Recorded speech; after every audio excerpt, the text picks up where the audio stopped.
You can follow Howard on X Twitter at hbalzer721. How you doing, Howard? What's going on? Doing well. Doing well.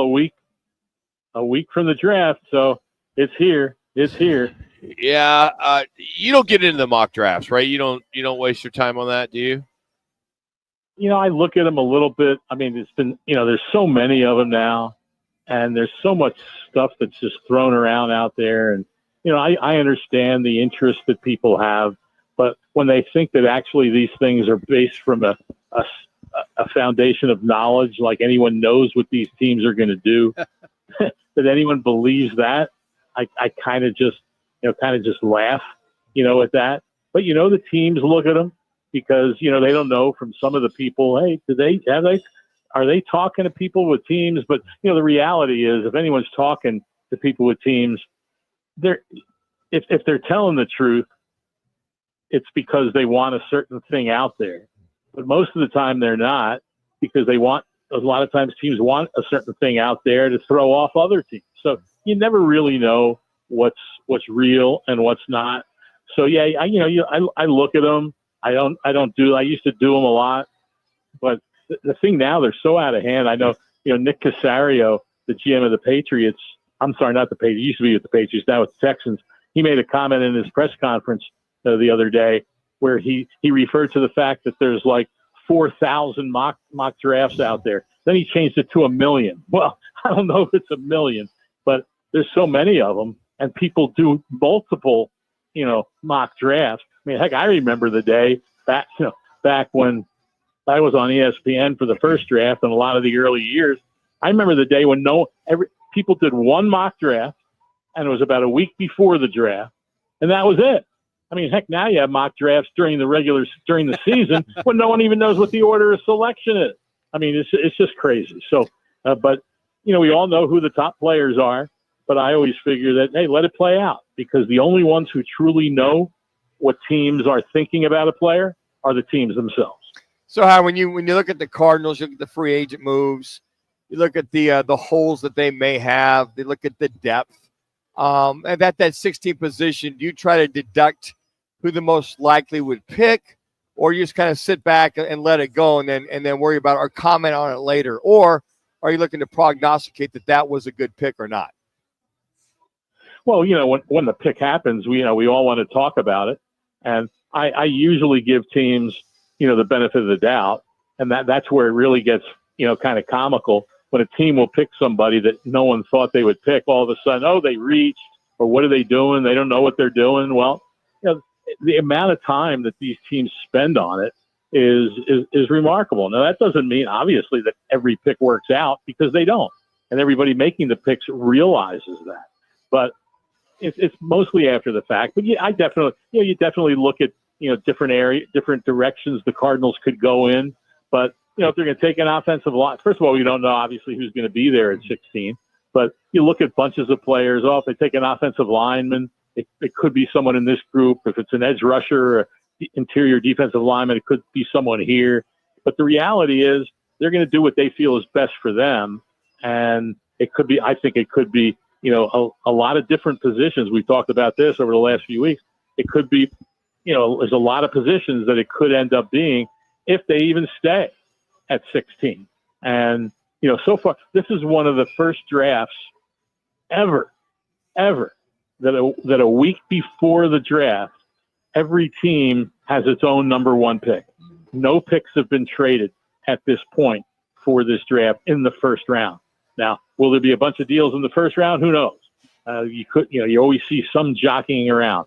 And I think that's going to be one of the intriguing things to see, because there's so many good players in this draft. There's some positions that there's not one or two guys that just jump off the board. And when that's the case, some teams figure, well, I don't need to trade up and give away some picks down, a little bit later, but I'm still going to get a really good player where we are. So I'm going to be real curious how many teams are patient and just let the board come to them rather than moving up. But I think that's going to be one of the big questions and one of the more intriguing things next week. Howard, you put much merit into it, and the Dolphins said that Jalen Ramsey is available for trade, and they're shooting down rumors about Tyreek Hill. And I just find it somewhat amusing the week before the draft that this is coming out now, and the whole Tyreek Hill thing's kind of sort of been out there. You think there's any motivation or strategy behind that with the Dolphins? Well, there's always strategy. There's no doubt about it. And you want to see what kind of market there is.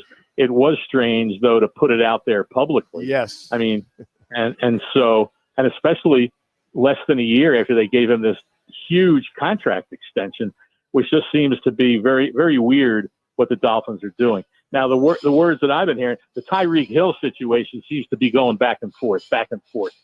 Is he on the market? Is he not? And so the truth is no one truly knows except, the Dolphins. But, they very well could be, the contract for Jalen Ramsey, they're probably, if they are going to trade him, they're probably going to have to pay for some of the money in that base salary. They've already paid him a $4 million roster bonus. I think he has like a $20 or $21 million salary. And so you're not, if a team takes on that salary, especially at his age, the Dolphins aren't going to get much of value in a draft pick. So they might end up picking up a bunch of the salary to try to get more in a pick. But again, that means a team, to be interested, has to be taking on a guy. About 3 minutes. And is on the downside of his career. As good as he still is, don't get me wrong, but you're not going to get a lot of years out of Jalen Ramsey. And so teams trading for him don't want to give up quality picks in the draft. Howard, Patrick Peterson came back to the Cardinals, had his retirement celebration. When you think of Patrick Peterson, does he shoot right to the top in your estimation, say in the first 6 to 7, maybe 8 seasons, as one of the top cover guys in the league? Well, during that time, he was one of the top guys. I mean, there was a bunch of pretty, darn good ones, but he was one of those. And now, of course, everyone's debating about the Pro Football Hall of Fame. But, he had, a lot of tremendous years, and he was a tremendous player.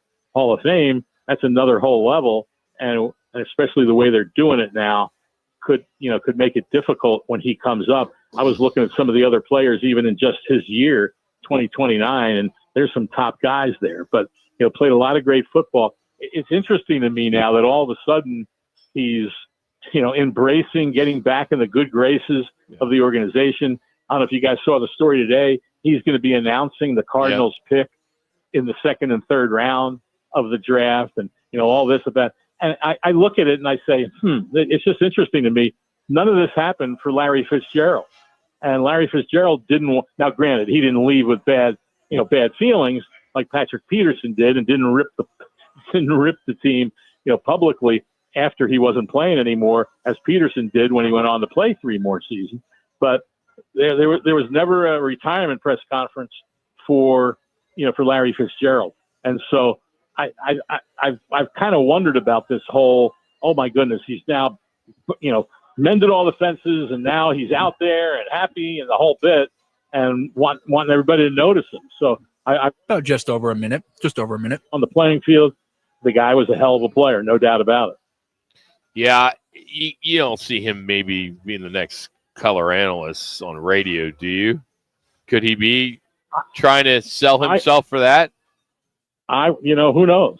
I would doubt it.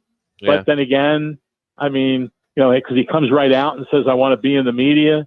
So are you trying, you're trying to grease the skids a little bit there. And I mean, heck, I wasn't here when Ron started doing it. I don't know how he was, right out of the chute. Mm-hmm.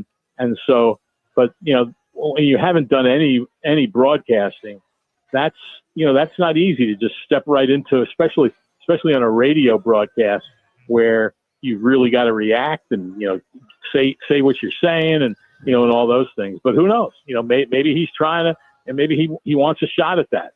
And the Cardinals still haven't made a decision. And even though there is time, there's not a lot of time because we're in April now, and there'll be preseason games in a little over 3 months. So they've got to make a decision. Feel free to wrap whenever you guys are ready. Howard, thank you as always. Have yourself a good weekend and enjoy the draft. We'll catch up with you next week. All right, sounds good, guys. Take care. That's Howard Balzer, Sirius XM NFL Radio. You can follow him on Twitter, XHBalzer721. I don't know why I have such a bad taste in my mouth with Patrick Peterson. Well, he left. Remember, we also don't let the door hitch in the end on the way out. To Howard's point, great player. Great player. Yeah.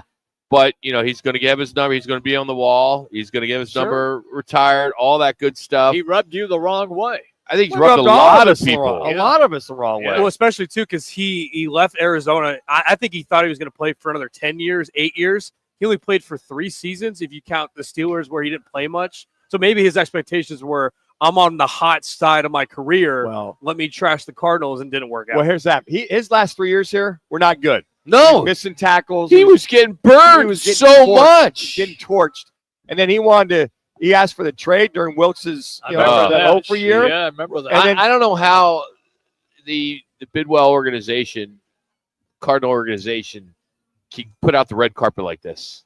Well, there were some really negative things that he had said. I understand you can always Olive Branch. Yeah, here you go. But Olive Branch. Man, there's something with him. Yeah. Of all players that have left here, he's one that just doesn't sit well with me. Well, and I don't know him. I think we've interviewed him maybe once. I do respect him as the player that he was in his heyday. Sure. Not the one in the last 4 years, but for him to get what he is getting. And to Howard's point about Larry Fitzgerald, that was always something we knew about Howard, or that Larry didn't want to have his. That's right. His post. He didn't want pomp and circumstance. Retirement deal because he wanted to keep that door kind of open. He did, and so he never even mentioned retirement after his last season. That's him. That is him. It's him. It just it stems from scoring a touchdown, giving the football to the official. And I'm like you, Roc. I'm like, oh, so now you're coming back all hunky-dory. You're the prodigal son. Yeah. I know they welcome you back, but how about, you know what? I know I didn't leave on the best of terms. I want to come back as a Cardinal. That would give me some respect for him. I'd say, look, guys, my bad. I wasn't thinking. The whole PED thing, I apologize, whatever. And you know what? It's just like, hey, I'm back. Yeah. Well, let the bitter taste a lot of people's mouths. So Howard is brought to you today by All City Towing. Join the team at the largest towing company in the state. Of course, that's All City Towing. They're hiring all types of positions, great benefits, employer-paid life insurance, monthly fuel allowance. So if you want to take your career to the next level, then visit them online at allcitytowing.com. All City Towing, where your future is on the move. We're on the move, too. We're out here at Twin Peaks, Deer Valley. It's Roc Manuch with Jimmy B, ESPN.